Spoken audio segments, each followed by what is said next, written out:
UKIP will back the Conservatives' deficit reduction strategy in the next Parliament, but only if they stick to their promises, Nigel Farage has said. Speaking ahead of the party's spring conference, Mr. Farage said UKIP would back future Tory budgets if they helped eliminate the current deficit by 2018.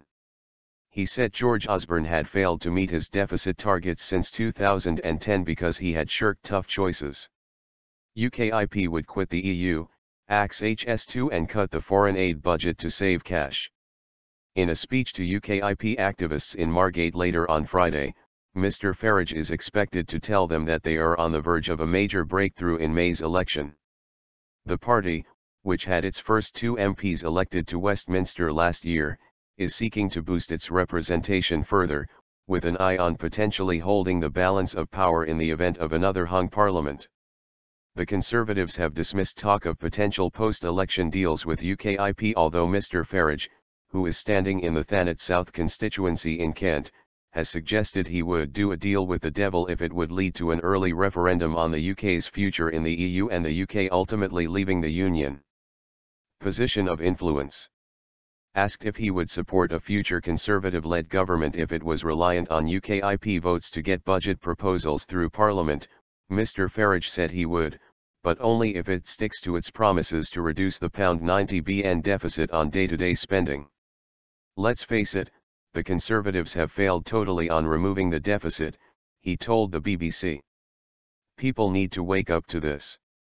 Our deficit, our national debt, has doubled in the course of the last 5 years. What George Osborne will do is put before the next Parliament another ambitious programme for deficit reduction.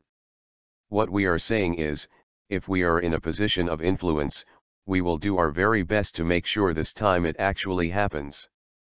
The government argues that it has halved the annual budget deficit by a third since 2010, but Mr. Farage said the Conservatives' attempts to go further had been hampered by their Liberal Democrat coalition partners.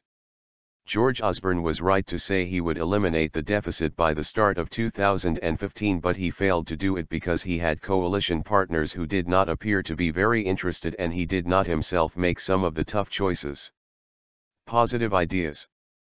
UKIP says leaving the EU would save about £8 billion a year and that it would also cut £9 billion from the annual foreign aid budget by focusing only on the most urgent projects. It also says abandoning the HS2 high-speed rail link could save up to £50 billion. We have some positive ideas and these are the kind of things we will be arguing for, Mr. Farage added. The party's economic spokesman Patrick O'Flynn will set out the party's plans for the public finances in a speech later, although it is not expected to include any new announcements. Deputy Leader Paul Nuttall and Health spokeswoman Louise Bors are among those who have been speaking on the first day of the 2-day event. The Conservatives have said they are also aiming to achieve an absolute surplus, covering both day-to-day spending and capital investment, by 2019, while Labour say they will get data spending into surplus by 2020 at the latest.